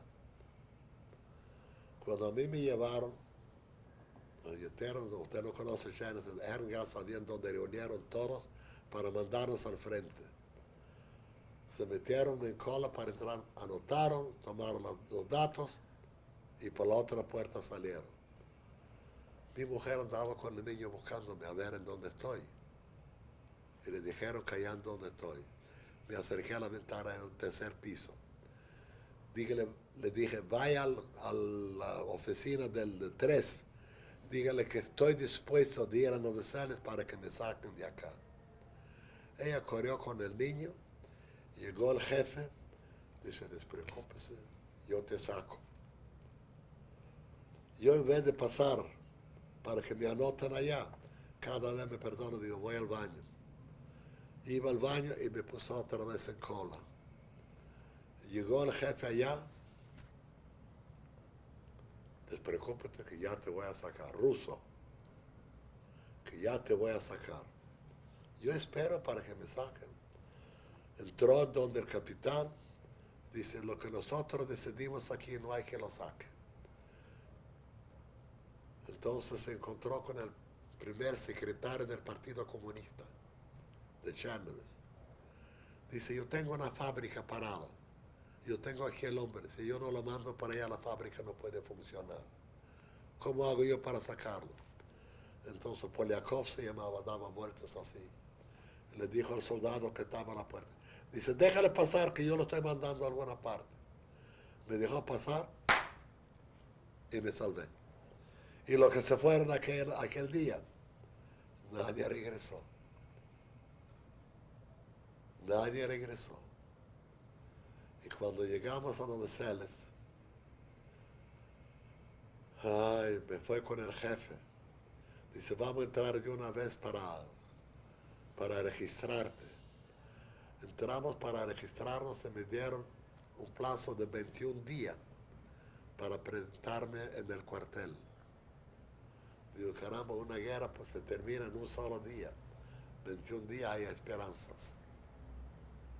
Nos fuimos a Noveseles, todavía volaban los aviones, estaba en plena guerra. Todavía, y yo me escondí en la fábrica. ¿En qué época fue eso? ¿En qué fecha? En el año 44. ¿Pero en qué mes? En el año 44. Luego, yo tenía que presentarme cada mes al Voyencom, a la oficina de movilización. Pero el director siempre fue conmigo. Entonces fue ella, dice, caramba, nosotros necesitamos soldados. Dice, si me lo llevan a él, tomen las llaves de la fábrica, voy yo también, ruso. Voy yo también. Me dieron otra vez un aplazamiento. Y así poco a poco, hasta que estalló la guerra con Japón, cuando se terminó la guerra, terminé mi libertad. ¿Cuánto tiempo estuvo en total? Un año más o menos. ¿Y qué pasó por mientras? Luego, después de un año, llegó un decreto del gobierno. El que es rumano tiene derecho de repatriar a Rumania.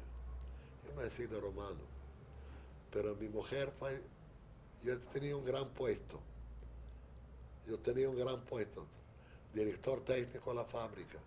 Mi sueldo era el segundo sueldo del director que era comunista.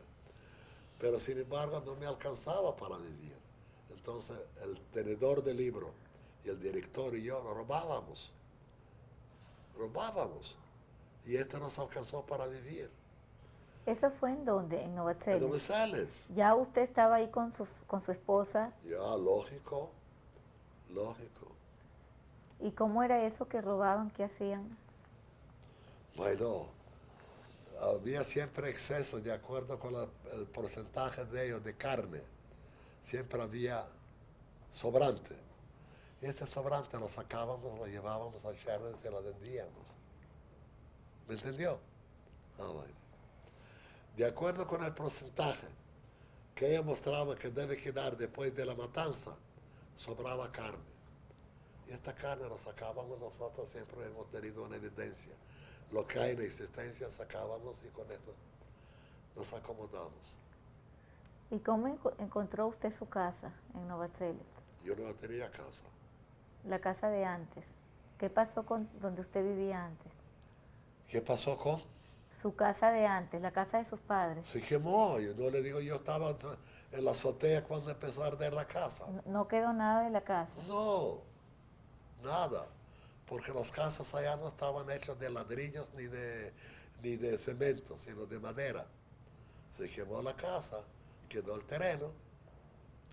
Por cierto, mi papá cargaba un reloj de oro con una cadena de oro y lo metió en el calentador, ¿cómo se llama? La estufa donde calentaba y allá se deritó el oro. Encontramos pedazos de oro después en el terreno.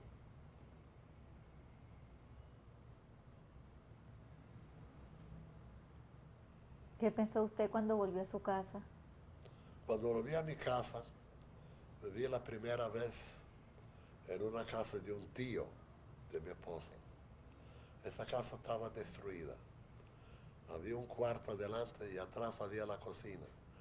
Pero las ratas, que yo tenía miedo que me van a comer mi niño. Había unas ratas de ese tamaño. Hasta que yo empecé a dirigirme a la oficina de Chernobyl, de la oficina central, y me dieron un apartamento en la fábrica. Y me mudé para la fábrica. Entonces, usted de Chernobyl fue a Novatseles. ¿Cuánto tiempo estuvo usted en Novatseles viviendo? Hasta el año 45. Del año 45 salimos de Los Ángeles. ¿Y fueron a dónde? Pasamos la frontera Siret, Rumania. Por cierto, la gente empezaron a inscribirse. Yo no dejé para que me inscriban, porque yo creía que es un truco. Ese decreto yo creía que es un truco, que los que se inscriben lo van a mandar para Siberia. Pero mi hermana y mi esposa no me han hecho caso y fueron para inscribirme. Nos inscribieron y no me dieron el permiso para pasar la frontera hasta que no llegó un reemplazante de Kiev. Yo tuve que esperar casi de los últimos que salieron la frontera hasta que llegó un reemplazante de Kiev. Me dieron el permiso para salir. Pero hemos tenido un camión en la fábrica donde yo le dije a Iván Sereda, vamos a alquilar a los judíos este camión para yo acompañarla a ver cómo están pasando la frontera. Entonces una vez acompañé el camión, llegamos a la frontera y los soldados rusos se encuentran a otros soldados y preguntan, ¿quiénes son estos? Dice, me voy a сміття за границу. Estamos botando la basura fuera de la frontera.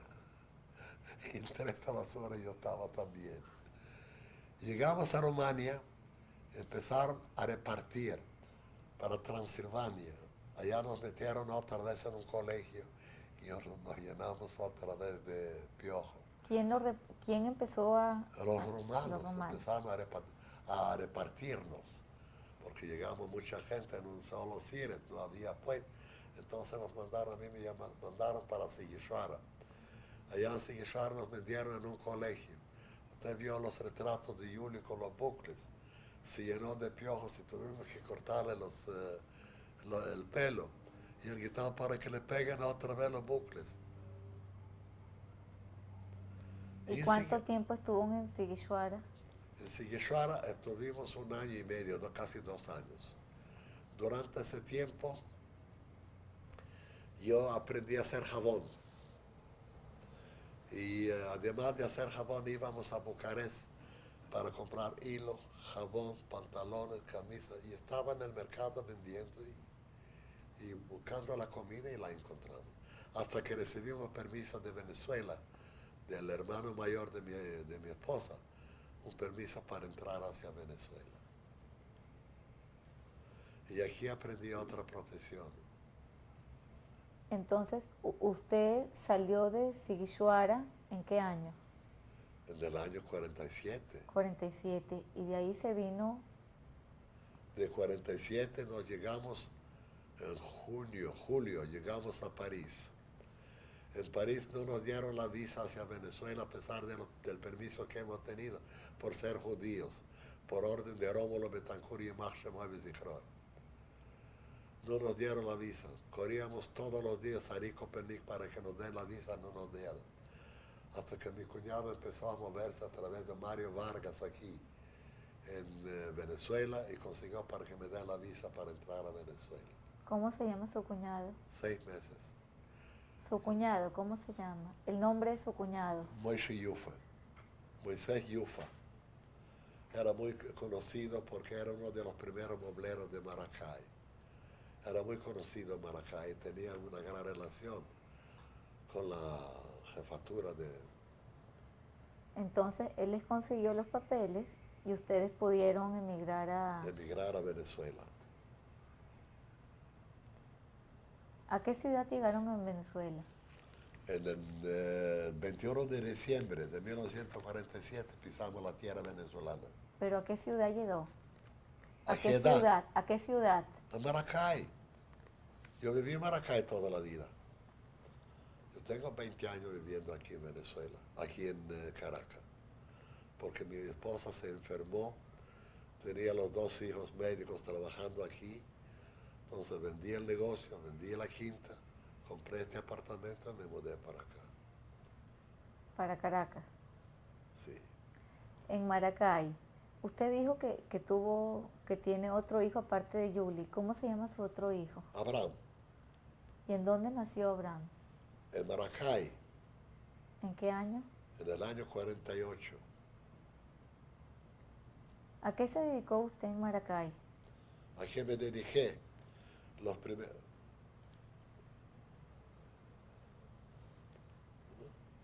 Los primeros 3 años yo trabajé donde mi cuñado.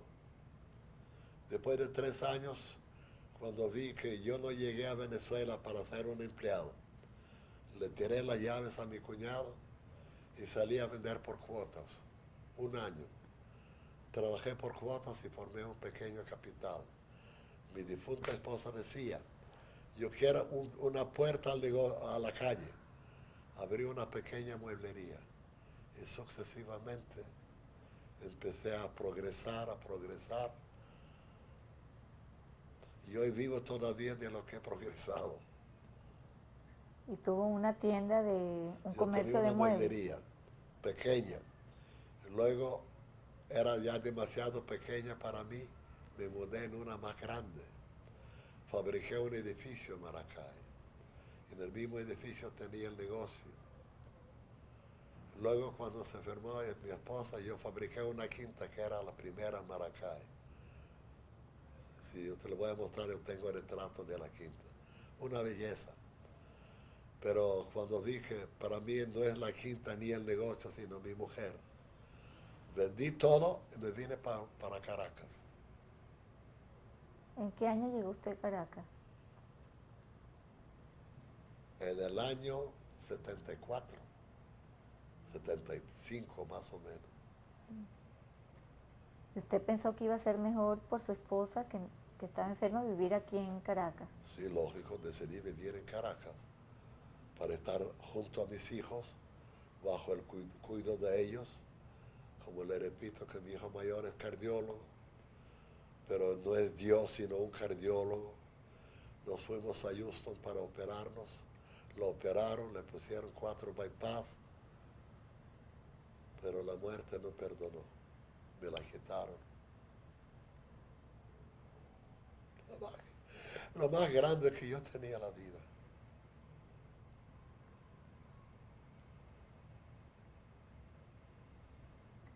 ¿Qué se recuerda usted en especial de su esposa, Yoli? ¿Qué se recuerda usted en especial de su esposa, De mi que esposa. falleció? De mi esposa me recuerdo que he vivido 50 años con ella en todas las circunstancias, en la pobreza y en la riqueza. Cuando pasábamos hambre, el cariño era el mismo. Y cuando teníamos abundancia, el cariño era el mismo. Éramos una pareja tan feliz que todo el mundo nos envidiaba. Yo no he sido mujeriego, ni jugador, ni nada. Yo cerré mi negocio, fue en donde mi casa. Esto es lo que yo me recuerdo de mi esposa. Una noche estábamos acostados viendo televisión y me dijo, tengo calor, mucho calor. Digo, mami, tómate una pastilla sublingual. Se tomó la pastilla sublingual y dice, cuéstate tranquilo que ya me va a pasar. Yo me acosté, yo lo veo que se sentó otra vez. Tengo mucho calor. Yo dije, voy a llamar a mis hijos. No moleste a los muchachos. Cuando por la segunda vez se sentó, digo, tengo mucho calor. Digo, te tomo estas 2 pastillas que no hacen daño. Dice, me tome, llama la ambulancia. Yo estoy afiliado a la Arescarben. Llamé a la Arescarben, la trasladaron de aquí a la clínica y ya no amaneció.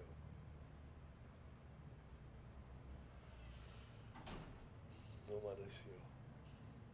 En la mañana, yo estaba a las 3 de la mañana, me vine por la casa porque ella me mandó, dice, vaya y descansa. Me vine por la casa, pero ya yo no dormía a las 6. Ya yo estaba otra vez en la clínica. Salió una enfermera. Le digo, señorita, por favor, ¿cómo amaneció la señora Kernos? Entró y no salió más. Llegó mi hijo menor. Entró y salió y dice, mamá murió. Mi mamá murió.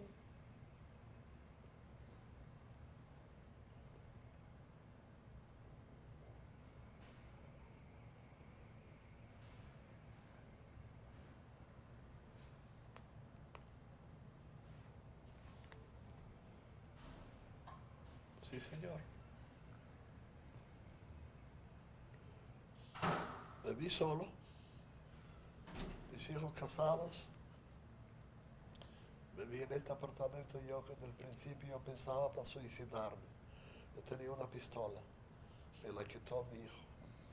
Y caramba, ¿qué hago yo? Solo en la casa. Me encontré con esta mujer. Era viuda también. Dando la casualidad que salí con ella, me fracturé una pierna. Ella me llevó a la clínica, se ofreció voluntariamente para ayudarme. Y se quedó en la casa. Fuimos para Miami, nos casamos. ¿Cómo se llama su esposa hoy en día? Perdone, ¿Cómo se llama su esposa hoy en día? ¿cómo se llama ella? Su segunda esposa, sí. ¿Cuál es su nombre? Del esposo que se murió. No, de su esposa de hoy en día, de su segunda esposa. Sally Dorfman. Es esta. Sally Dorfman.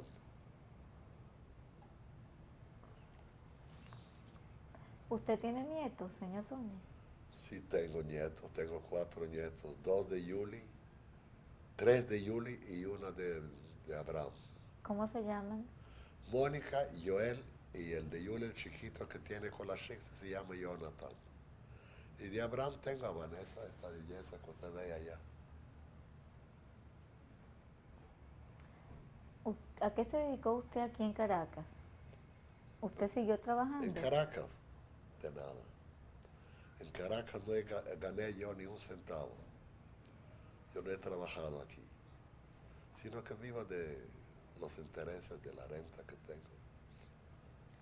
¿Qué cosas le gusta hacer usted en su tiempo libre? En mi tiempo libre, maldigo mi vida. La soledad me mata, porque ella trabaja. Ella no tiene necesidad de trabajar, porque yo de su trabajo no he disfrutado un céntimo. Ni un céntimo. Yo mantengo la casa, vamos de viaje, hicimos dos cruceros, fuimos a Israel, fuimos a Egipto, todo a costo mío. Y a Dios gracias, yo tengo de dónde vivir. Ella trabaja porque no quiere estar en casa. Y este que no quiere estar en casa, yo sufro porque estoy solo.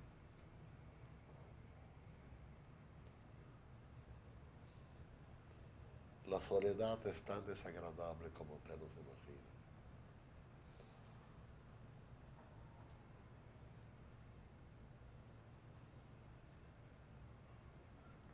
¿Qué cree usted que le ayudó a rehacer su vida allá en Maracay, cuando usted empezó a trabajar, habiendo llegado de Cuando Europa? llegué a Maracay, Sí. ¿Qué le dio fuerza a usted para bueno, cuando empezar llegué a una nueva Maracay, vida? mi cuñado tenía una fábrica y una venta de muebles. Yo entré a trabajar porque él empezó, caramba, yo no tengo hijos, yo no tengo nadie, venga a trabajar conmigo. Entonces entré a trabajar con él 3 años. Recibí un sueldo de 600 bolívares mensuales. Los 600 bolívares yo los equivalía con los leyes de Rumania, era mucha plata. Pero aquí no era nada. Entonces un día le dije, caramba, yo trabajé 3 años allá y salgo sin nada. Lo dejé y empecé a trabajar por cuotas.